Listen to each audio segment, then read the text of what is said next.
कथांजलि में मैंने पिछले भागों में आपको सुनाया राम जन्म, राम की बाल्यावस्था और फिर गुरु के यहाँ विद्यार्जन, जिसमें उन्होंने सभी प्रकार की विद्याएं प्राप्त की। उसके बाद वो वापस राजमहल में आ गए और अपने पिता के साथ राजकाज में हाथ बटाने लगे। अब उसके आगे क्या होता है वह आप आगे सुनिए। जिस दिन से प्रगटे अवध में राम सच्चिदानंद, दिन पर दिन दूना हुआ घर घर में आनंद। आगे जैसा भी हुआ सुनिए वही चरित्र, दशरथ के दरबार में पहुंचे विश्वामित्र। बोले राजन ध्यान से सुन लो मेरा हाल, ऋषियों की रक्षा सदा करते हैं भूपाल। मैं यज्ञ जिस समय करता हूँ मुझको निश्चर दुख देते हैं। पूजन सामग्री हवन कुंड सब नष्ट भ्रष्ट कर देते हैं। याज्ञिक अगर यदि युद्ध करें तो यज्ञ कार्य खंडित है। फिर धन वाले न लड़ूंगा मैं, ये प्रण मेरा भी निश्चित है। असुरों के अत्याचारों से अकुलाया और घबराया हूँ मैं। रक्षा सहायता दो चीजें तुझसे लेने आया हूँ मैं।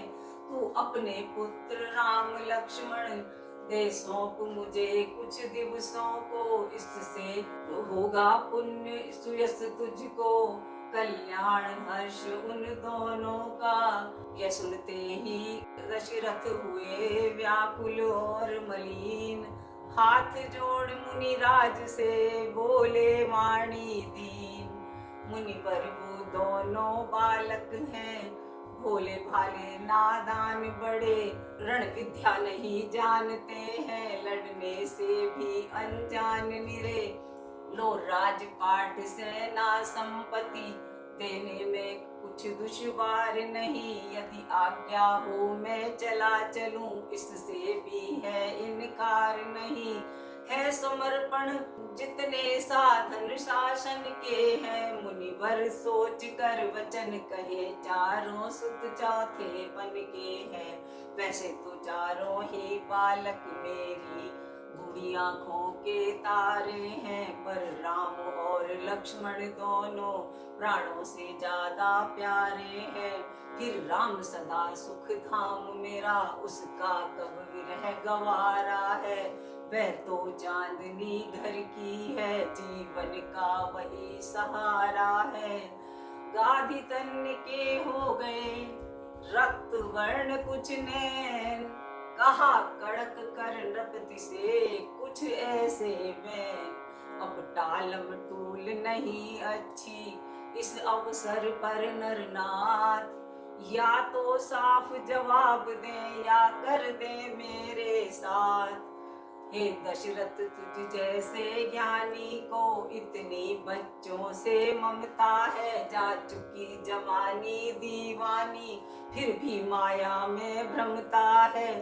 ऋषि की सेवा करने में इतना विलंब इतनी अड़चन, उनको मेरे साथ भेजने में इतनी बातें इतनी उलझन। कहता यदि विष्णु से मैं तो आ जाते छोड़ गरुड़ आसन, शंकर से यदि विनती करता हिल जाता उनका भी आसन। मांगी जो तुझसे भिक्षा है उसका मुझको संताप हुआ, दुख हुआ तुझे भी मुझको भी इस पुण्य कार्य में पाप हुआ। देखा तभी वशिष्ठ ने गुरु को है संताप, नृप को समझाने लगे राजन छोड़ प्रलाप। ये है योगी राज बड़े, इनसे कुछ भी संकोच न कर। ये विचारशील मुनि है, इनकी बातों का सोच न कर। ये तेरे युगल कुमारों को रण विद्या धर्म सिखाएंगे। तू चंद फरचंद हो करके आनंद सहित घर आएंगे।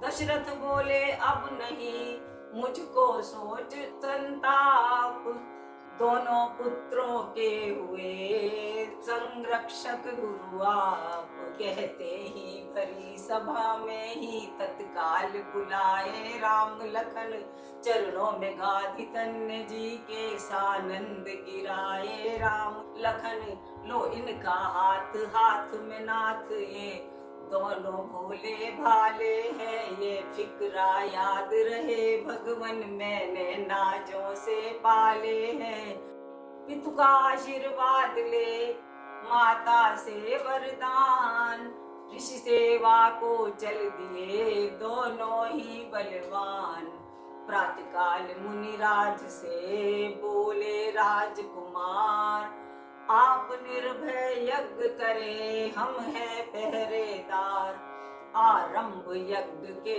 होते ही असुरों का मंडल आ पहुंचा, शुभ अनुष्ठान में विघ्न रूप निष्ठुर सुरदल वह आ पहुंचा, रघुवंशी राजकुमारों ने आगे बढ़ ललकारा उनको, हाथों में लेके धनुष बाण पल भर में संघारा उनको, उस क्षण में सुबाहु रजनीचर को कर दिया अर्पण अग्निशर के, मारीच नीच को उड़ा दिया 100 योजन पार समुंदर के, वन बन गया स्वर्ग का उन कांटों से खाली चमन हुआ, हे राजकुमारों सुखी रहो, ऋषि मुख से यही वचन हुआ, उस समय भाग्य ऊंचाई था श्री लक्ष्मण का रघुनंदन का, उनका सिर गुरु चरणों में था, अगले दिन गुरु को मिला वह सुंदर संदेश, धनुष महोत्सव के लिए बुला रहे मिथिलेश, समाचार सुनकर लगे चलने को मुनिनाथ, प्रेम वश चलते समय लिया इन्हें भी साथ, चलते चलते वह जगह मिली जहाँ छाया न दिखलाती थी, जिस तरफ नजर दौड़ाते थे मरुभूमि नजर ही आती थी पड़ी हुई पाषाण मूर्ति जिसके चहुओर कोहरा था, मुस्कुरा के पूछा रघुवर ने मुनिवर यह अचरज कैसा था, रघुवर की बात सुन विहसे विश्वामित्र, सुना दिया इस शिला का आदो पंथ चरित्र।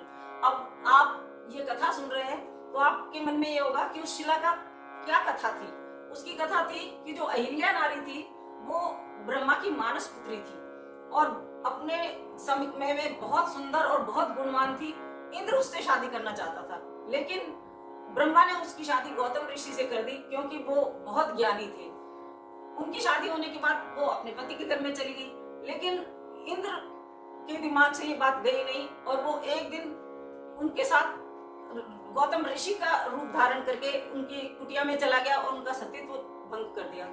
जब गौतम ऋषि गंगा स्नान करके लौटे तो उन्होंने इंद्र को अपने रूप में देखा तो उसको नपुंसक होने का श्राप दिया और उन्होंने उसमें अपनी पत्नी की भी गलती समझी तो उनको शिला बना दी, पत्थर की मूर्ति बना दी। लेकिन जब श्राप लगते ही उनकी पत्नी ने उनसे प्रार्थना की कि मेरा क्या कसूर है, मैंने तो आपको केवल उसी रूप में देखा था कि जैसे आप ही हो। तो उन्होंने कहा ठीक है ये श्राप तो अब हो गया, लेकिन तुम्हारा श्राप जब नष्ट होगा जब त्रेता में राम आएंगे और उनकी पदरज लगने से तुम वापस स्त्री रूप में आ जाओगी। यही कथा थी उस शिला की जो दोनों राजकुमारों को विश्वामित्र ने सुनाई। अब आगे सुनो।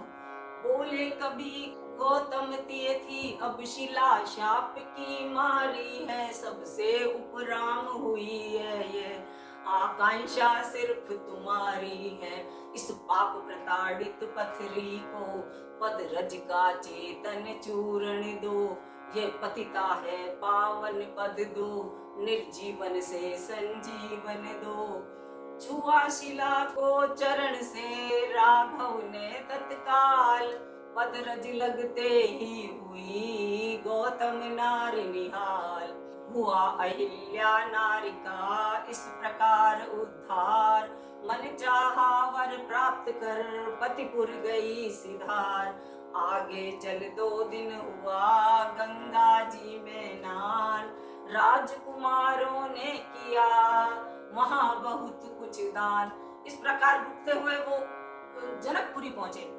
और अब जनकपुरी की कथा मैं अगले भाग में सुनाऊंगी कि वहां नर नारी उनको देख के कितने मंत्रमुग्ध हो गए थे, उनकी सुंदरता को देख के कितने चित्रलिखित हो गए थे, और आगे किस प्रकार धनुष यज्ञ हुआ और सीता का स्वयंवर हुआ। यह कथा मैं अगले भाग में सुनाऊंगी। उसके लिए आप मेरे चैनल को लाइक, सब्सक्राइब और शेयर कर दीजिए। जय श्री राम।